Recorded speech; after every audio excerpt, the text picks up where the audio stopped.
Hi, Natasha McLaughlin-Chaisson here, registered dietitian specialized in sports and performance and owner of NMC Nutrition. So today I wanted to talk to you about 3 tips for cooking for families. So 3 sports nutrition tips for families.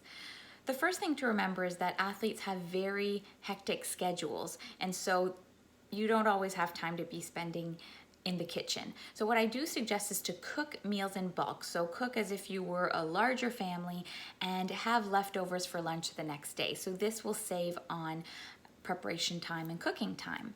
The second thing I suggest to do is to have an ongoing grocery list shared with the family. And since many family members could be everywhere at once, especially for athletes who are training away from home, what I do suggest is that you go for an app, and I really enjoy the Cozi app, C-O-Z-I. It's actually a free app that offers up to, I believe it's 4 different people who can add to the list, and the list just updates as it goes along. So this is a great way to have it ongoing. If you're eating the last of the bananas, maybe add bananas to the grocery list so that whoever stops at the grocery store, obviously when we're in regular schedules again, can pick up that item. The third thing that's important to remember is that it's not necessary to make different meals for different members of the family. So just because athletes have very different needs, it doesn't mean that we have to make 2 suppers.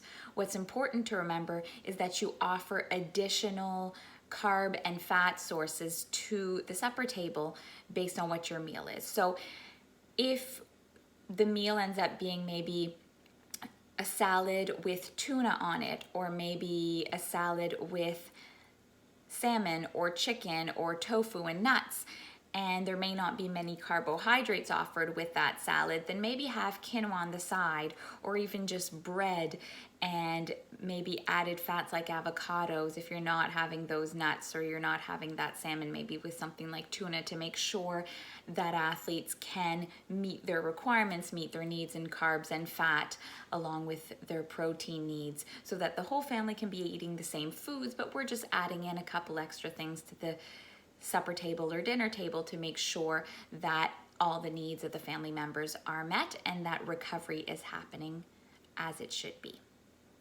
So thanks everyone, and if you have any more questions, feel free to send them. Please subscribe to this channel if you are enjoying these tips, and remember, nutrition is a science, not an opinion.